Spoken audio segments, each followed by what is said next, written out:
Olá! Hoje a gente vai mergulhar num dos conceitos mais, impactantes do pensamento moderno, que vem direto da obra do Nassim Nicholas Taleb, a ideia de um evento cisne negro. E olha, é um conceito que muda completamente o jeito que a gente enxerga o mundo e principalmente o futuro. Vamos começar com uma pergunta que, no fundo, todo mundo já se fez. Se a gente olha para trás, a história parece o quê? Uma sequência de eventos totalmente inesperados que ninguém conseguiu prever, mas que depois todo mundo tenta explicar. Por que essa sensação de surpresa é tão constante? É exatamente esse enigma da imprevisibilidade que a teoria do cisne negro vem para tentar resolver. Para a gente entender o perigo que é usar o passado para prever o futuro, o Taleb nos dá uma metáfora que é simplesmente perfeita. O problema do peru. Pensa na vida do peru. Para ele, os dados históricos são ótimos. Todo dia ele é alimentado. A cada refeição, a confiança dele de que vai ser bem tratado só aumenta. O problema é que o evento que vai invalidar todo o modelo de mundo dele está chegando, em silêncio e está completamente fora dos dados que ele tem. Essa é a metáfora exata para a nossa própria cegueira.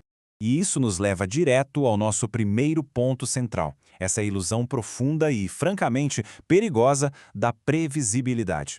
A gente tem uma necessidade quase que biológica de criar historinhas de causa e efeito. Sabe, isso aconteceu porque aquilo outro aconteceu antes. Só que a realidade, como o Taleb argumenta, é muito mais bagunçada, muito mais aleatória. Eventos que parecem pequenininhos, sabe, um controle por acaso, uma decisão impulsiva, podem acabar gerando consequências gigantescas e totalmente imprevisíveis. As grandes viradas da história, como guerras e revoluções, raramente saem de um plano certinho. Elas nascem do acúmulo de um monte de pequenos acasos. Certo, agora vamos direto ao ponto e definir de uma vez por todas o que exatamente é um cisne negro. O ponto crucial é que um cisne negro tem sempre essas três características juntas. Primeiro, ele é uma surpresa total. É algo que nenhum modelo, nenhuma expectativa conseguiu prever. Segundo, o impacto dele é massivo, gigantesco, capaz de mudar o rumo da história, da economia ou da nossa vida. E terceiro, que talvez seja a parte mais traiçoeira, depois que ele acontece, todo mundo acha uma explicação lógica. Todo mundo fala, mas era óbvio que isso ia acontecer. E essa previsibilidade depois do fato é o que nos engana, nos fazendo acreditar que a gente pode prever o próximo. E se a gente olhar para a história, ela está cheia de exemplos. Pensa no 11 de setembro, um evento que redesenhou a geopolítica mundial e que ninguém mesmo previu daquela forma. A crise de 2008, que quase quebrou o sistema financeiro, parecia impossível para a maioria dos economistas. A própria ascensão da internet e do Google, que mudou a sociedade, não era algo que estava nos planos lá nos anos 80. E claro, a pandemia de Covid-19, né? Um evento de impacto extremo que pegou o mundo inteiro de calças curtas.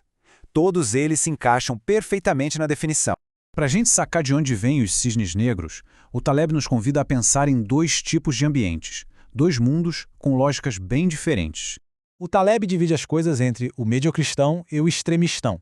O mediocristão é um mundo do previsível. Pensa, por exemplo, em altura humana. Se a gente juntar 1000 pessoas numa sala e depois colocar a pessoa mais alta do mundo lá dentro, a altura média do grupo quase não vai mudar. A média ali funciona super bem. Agora, o extremistão é o mundo do imprevisível, das desigualdades absurdas. Imagina medir a riqueza daquelas 1000 pessoas e, de repente, colocar a pessoa mais rica do mundo na sala. Ela sozinha vai ter tipo 99,9% da grana toda. A média vira uma piada, não serve para nada. E o grande problema é esse. A gente vive num mundo que é, em grande parte, extremistão, mas insiste em usar as ferramentas e o raciocínio do mediocristão para tentar entender o que está acontecendo.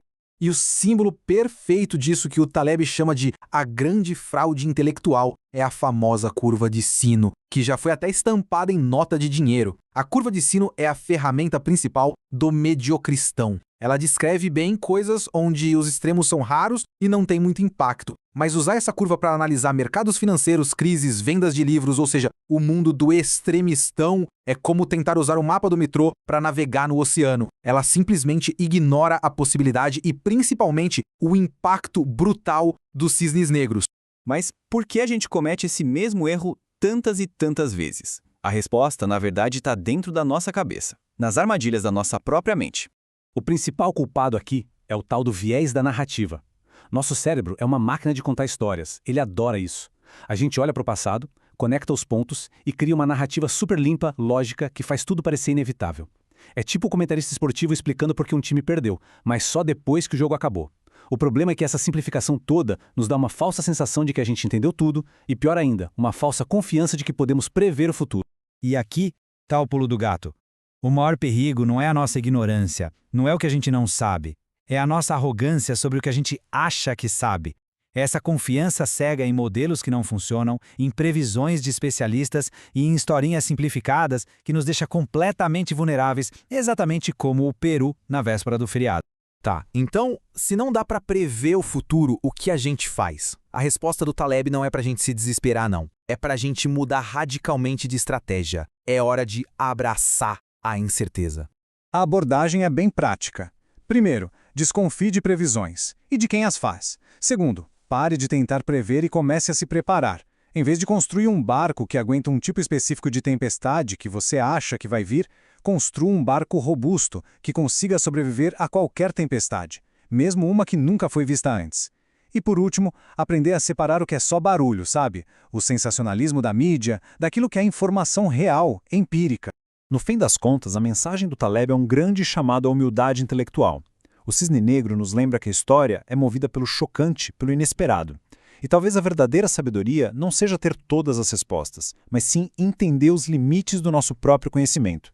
A pergunta que fica é: como é que a gente pode construir um mundo mais resistente, mais robusto, sabendo que a próxima grande mudança é, por definição, algo que a gente não consegue nem imaginar?